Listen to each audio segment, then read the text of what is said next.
M'agrada molt també que tu has repescat el personatge del cor de Lira, del Pinsans i Caderneres. És que em vaig quedar amb ganes, perquè a Pinsans i Caderneres eres el que ets, un poeta local. Un poeta local, sí.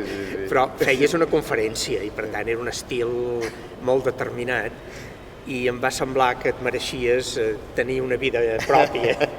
No és la primera vegada que em passa això, que faig un personatge que ja havia fet i que d'alguna manera continua i té una... I per això et vaig escriure aquell poema que en Xavier et fa dir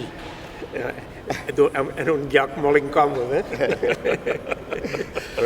i que el dius molt bé, que és un poema en certa manera autobiogràfic meu.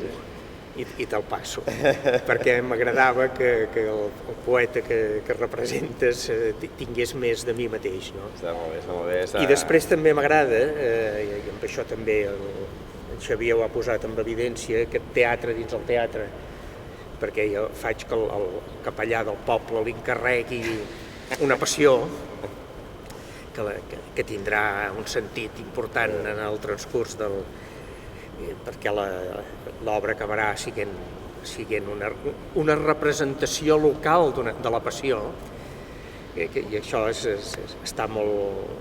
dona molt bé.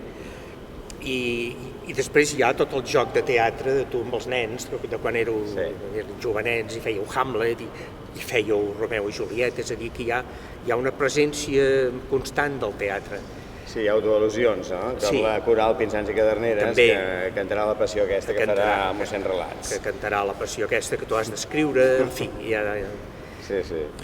això potser explica la presència fantasmal d'aquesta coral, explica que els membres d'aquesta deuen haver passat alguna vegada per la coral, es posin a cantar i ho facin bé. I ho facin molt bé, a més amb un repertori d'una heterogeneïtat, perquè hi ha des de Toldrà a Bach, i Offenbach, el Valle, hi ha el lied tradicional català, hi ha sí, és molt... Jimmy Fontana. Exacte. Hi ha una...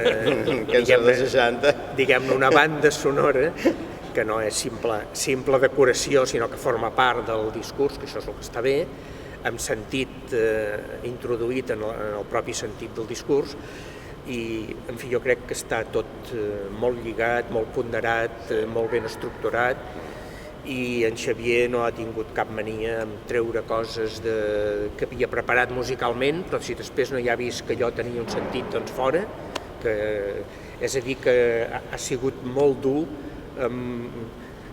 de cares a evitar fer bonic, que se'n diu, cosa que a mi també em sembla molt bé.